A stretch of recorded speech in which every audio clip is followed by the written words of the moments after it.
Hello, Namaskar. Good evening to all of you. After so many days, I have been again in front of you.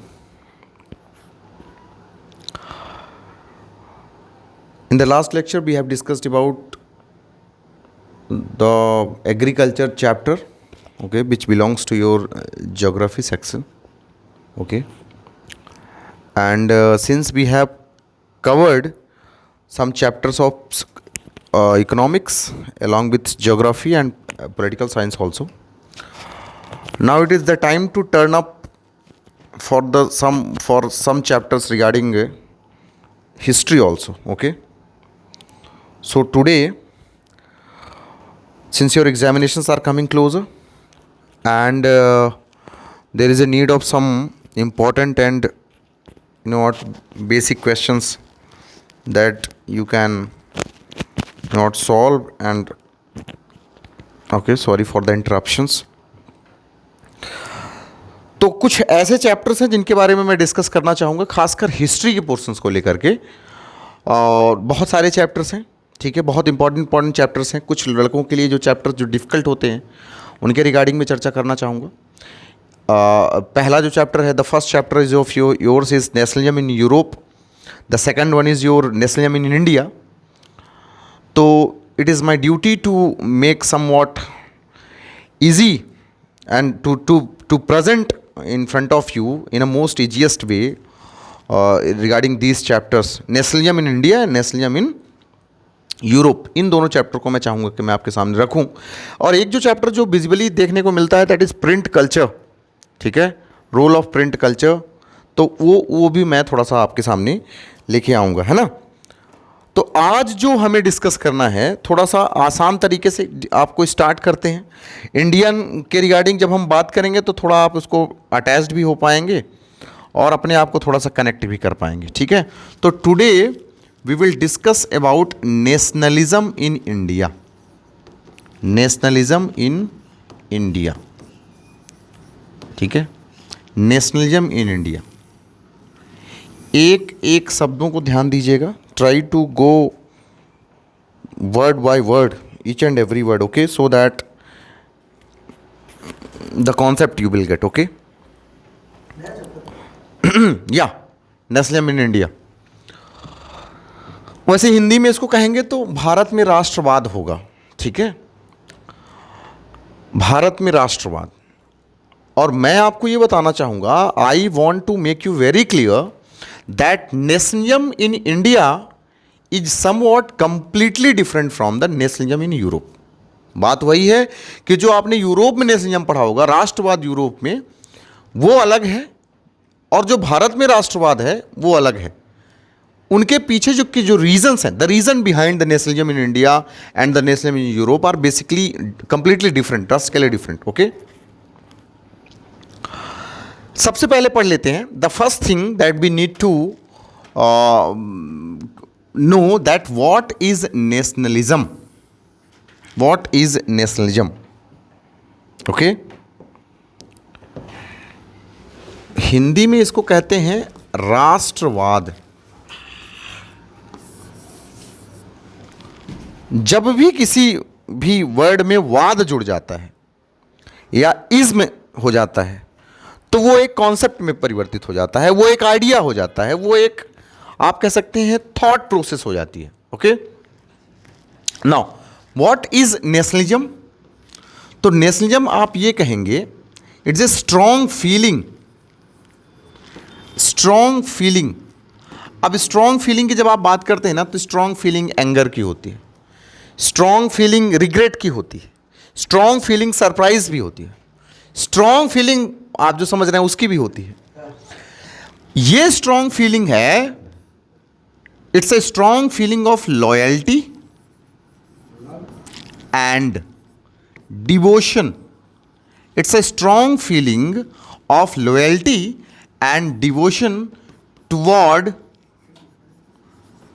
A nation. आप समझिएगा, ये एक strong feeling है। जो आपकी strong feeling किसके toward रहती है? एक राष्ट्र के प्रति। loyalty and devotion. If your strong feeling is having toward your nation and devotion, along with devotion, that is nationalism. And for what? For what? क्या reason है? To, you know what, to having share the common culture. क्यों ये feeling आती है? क्योंकि आप common culture share करते हैं, along with tradition, okay, common language, okay, food patterns and thought process also.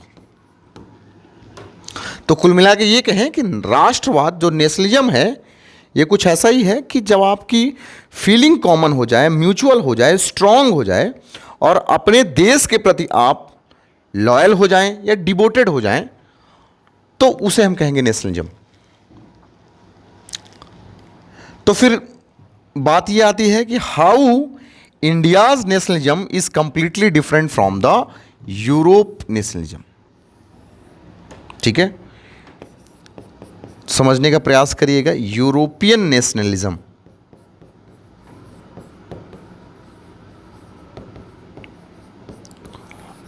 और ये है आपका इंडियन नेशनलिज्म.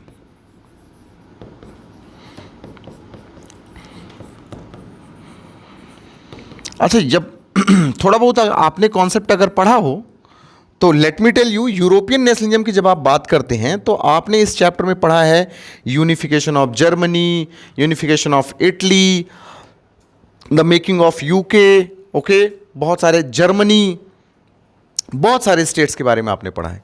तो यूरोपियन नेशनलिज्म सिर्फ इसलिए हुआ था to form and to emerge as a nation state.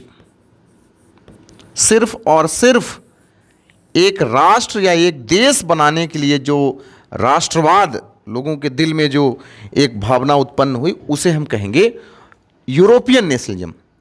तो यूरोपियन नेशनलिज्म का सीधा कॉन्सेप्ट था कि देश या राष्ट्र को बनाने के लिए जो राष्ट्रवाद उत्पन्न हुआ, उसे हम कहेंगे यूरोपियन नेशनलिज्म.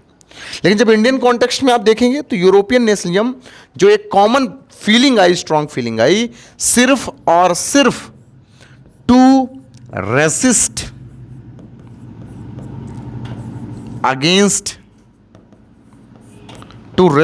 अगेंस्ट कॉलोनियलिज्म, या आप कह सकते हैं इसको anti colonial laws, policies, method, strong resistance. उपनिवेशवाद जो ब्रिटिशर्स ने हमें गुलाम बनाया, तो उनके उपनिवेशवाद, कॉलोनिज्म को रेसिस्ट करने के लिए, विरोध में, या एंटी कॉलोनियल लॉज, जितने भी लॉज उनके द्वारा प्रपोज किए गए, चाहे वो रॉलेट एक्ट हो, चाहे वो मार्ले मिंटो रिफॉर्म हो, चाहे मॉन्टेग्यू चेम्सफोर्ड रिफॉर्म हो, चाहे वर्नाकुलर प्रेस एक्ट हो, ठीक है, आपने जितने भी एक्ट पढ़े होंगे, उनके खिलाफ जो स्ट्रांग फीलिंग हुई, रेजिस्टेंस वाली फीलिंग हुई, तो भारत का राष्ट्रवाद सिर्फ विरोध करने में, प्रोटेस्ट करने में या रेसिस्ट करने में हुआ.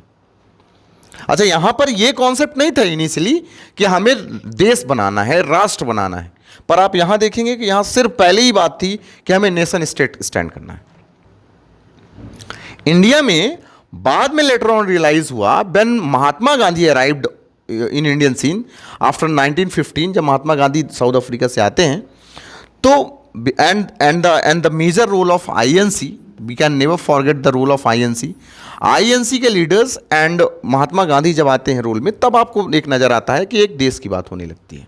ओके, तो इट्स अ एंटायर प्रोसेस, है ना, ये देखने को मिला. तो ये आपका कॉन्सेप्ट क्लियर होना चाहिए कि नेशनलिज्म क्या है और यूरोपियन नेशनलिज्म में और इंडियन नेशनलिज्म में क्या डिफरेंस है, बेसिक डिफरेंस क्या है. Okay, that is what we need to know. ठीक है, अब आते हैं, why did nationalism emerge in India. Bharat में राष्ट्रवाद का उदय कैसे हुआ? पहले ही मैंने आपको कॉन्सेप्ट बता के रखा है कि नेशनलिज्म उदय इसलिए हुआ क्योंकि इतनी रिप्रेसिव पॉलिसीज थी,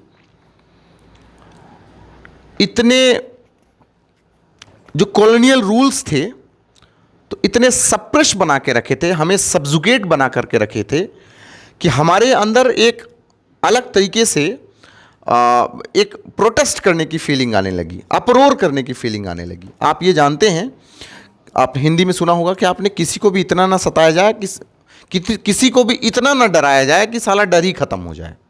तो ये वाली फीलिंग आने लगी थी, इतना डरा दिया गया था कि एक पॉइंट पे आने लगा कि डर ही खत्म हो जाए। तो जब डर खत्म होने लगता है ना, तो लोग अपोज करना स्टार्ट कर देते हैं, प्रोटेस्ट करना स्टार्ट कर देते हैं। वही अपोज या प्रोटेस्ट की कहानी इंडियन नेशनलिज्म में आपको नजर आती है। ऑलराइट, अच्छा, कुछ रीजंस भी थे, कुछ आपको ऐसे इंसिडेंट्स या इवेंट्स नजर आएंगे जो इस चीज को और स्ट्रेंथन करते हैं, फर्म करते हैं। ओके, तो जब मैं बात करूंगा कि इंडियन नेशनलिज्म जो है, नेशनलिज्म इन इंडिया जो basically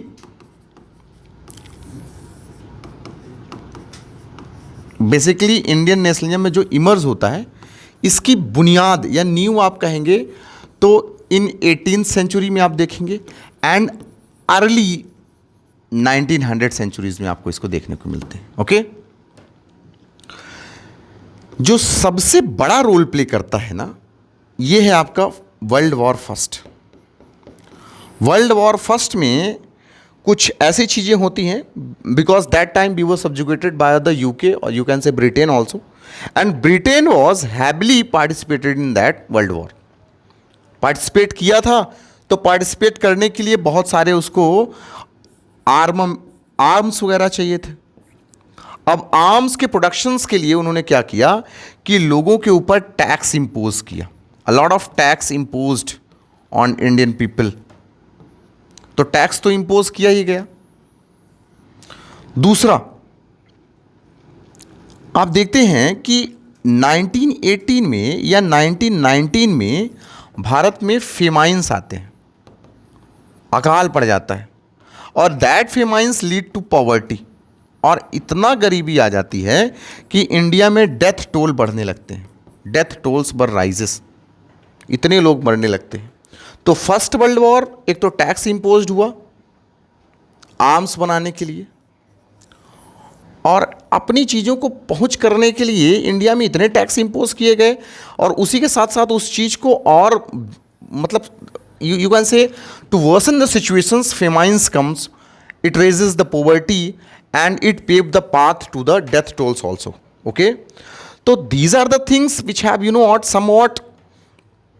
somewhat laid the foundation of nationalism in Europe. Okay, after you can say second world war के अलावा आप देखेंगे एक रीज़न आपको नज़र आएगा, रॉलेट एक्ट। ये रॉलेट एक्ट सबसे पहले आपको समझ में आना चाहिए, रॉलेट एक्ट है क्या। वैसे हिंदी में कहूँ तो रॉलेट, हाँ, it was passed in 1919। Rowlatt act exactly जब मैं बात करूँ तो ये वही है कि बिना वकील और बिना दलील के जब इंडियन फ्रीडम स्ट्रगलर्स को कैद कर लिया जाए फॉर 2 years, तो उसे आप कहेंगे Rowlatt act. Okay, when Indians leaders are detained और they are in detentions without trials for the 2 years, it is Rowlatt act. और रॉलेट एक्ट करता क्या है? It has given the enormous power to the government. Rowlatt act एक ऐसा act पास किया गया जिसने गवर्नमेंट को एक शक्तिशाली फॉर्म में बना दिया कि अगर आपको सस्पेक्ट भी होता है कि कोई ऐसी गतिविधियां कर रहा है या अराजक तत्व हैं कुछ ऐसे, तो उनको आप जेल में डाल सकते हैं फॉर द 2 years। ओके, तो रॉलेट एक्ट कहीं ना कहीं एक दमनकारी नीति थी, आप यूँ कह सकते हैं। तो इस दमनकारी नीति ने भी कहीं ना कहीं नेशनलिज्म के बीज बोने का एक रास्ता पैदा किया। और इसके बाद इसी रॉलेट एक्ट के जो विरोध में एक छोटी सी जो सभा आयोजित की जाती है अमृतसर पंजाब में, जलियांवाला बाग में, तो वो जो जलियांवाला बाग मैसेकर होता है ना, तो that Jallianwala Bagh massacres, okay, has paved the it has intensify the feeling of nationalism in India. ठीक है, इस फीलिंग को इंटेंसिफाई कर दिया गया इस कांड ने, जो आप कह सकते हैं जलियांवाला हत्याकांड, जलियांवाला बाग हत्याकांड आपने जो सुना है। ठीक है, जलियांवाला बाग मैसेकर, ये एग्जैक्टली आपको डेट याद होना चाहिए, 13 अप्रैल एंड 1999। ऑलराइट, अब जब इतने भारी भारी इंसिडेंट्स हुए ना, तो ये क्लियर हो गया कि अब भारत में लोगों के अंदर राष्ट्रवाद की भावना आने लगी। ये समझने का प्रयास करिएगा कि कहीं भी किसी भी देश में लोग यूनाइट तब होते हैं जब लोगों के कन्फ्लिक्ट सेम हो जाएं, जब दर्द सेम हो जाएं, जब इंटरेस्ट सेम हो जाए, तो कहीं ना कहीं लोग एक साथ आ जाते हैं। ठीक है, ये समझने का प्रयास करिएगा। तो भारत में ऐसी चीज़ें सबके साथ हो रही थी, यद्यपि हर एक मूवमेंट को, हर एक अपने अपने मेथड को अलग अलग तरीके से लिया जा रहा था, अपने अपने इंटरेस्ट के अकॉर्डिंग हर एक मूवमेंट को अपने अपने से लोगों ने इंटरप्रेट किया है। ठीक है, तो when we'll meet in the next lecture, we will deal with the non-cooperation movement, arrival of Gandhi ji, the role of Gandhi ji in multiple movements, and the failure of non-cooperation movement along with civil disobedience movement. ठीक है, we'll see a lot and discuss a lot in the next lecture. Till then, stay tuned and stay healthy.